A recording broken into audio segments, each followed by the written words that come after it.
د لوی بخښونکي خدای په نامه د موږ نننۍ ویډیو ده د مرتد سل علمي دروغه په مناظره کې.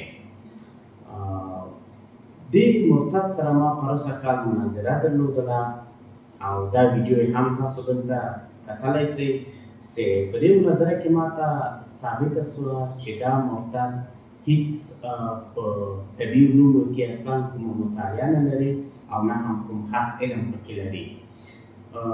اما د دې چې د دې مخ بربند کړمه ټول انسانانو ته ټول افغانانو ته چې دا یو دروغجن ډېر نه ده، نو دې سره ما څو نورې مناظرې هم وکړلې.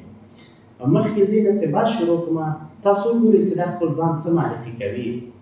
من خودم شاگرد داروین بزرگ هستم، فهمیدی؟ دا ځان د لوی داروین شاګرد ځان معرفي کوي.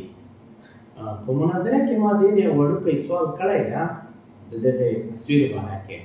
تاسو وګورئ چې دا څه وایي. ما لوگویی را که ساختیم بالایش فکر کردیم و در موردش معلومات دارم و او را به یک اندیشه خاص علمی ساختیم و به تک تک قسمت های این لوگو پاسخ دارم.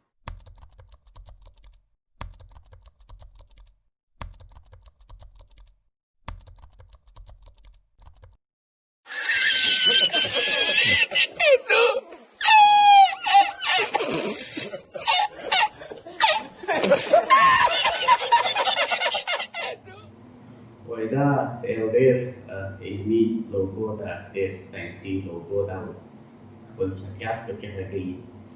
زه نه غواړم چې تاسو د ما د خبرې قبولې کوئ، زه نه غواړم چې د ما خبرې ته تاسو دلته برتري ورکوئ، بلکې نه دې چې دا تصویر د داروینزم یو غلط مفهوم تشریح کوي، بلکې دا اصلا داروینزم نه ده.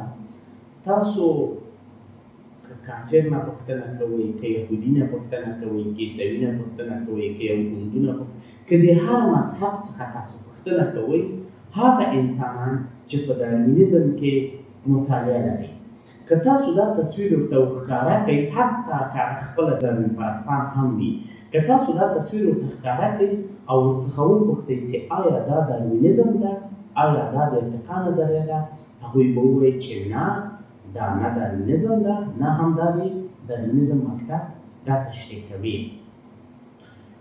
اما دا جناب 10 دقیقې په مناظره کې صرف د دې په تشریح کې تیر کړی ده چې دا موږ ته تشریح کړي چې داروینزم خدا ده. دا د ویډیو اوله حصه ده.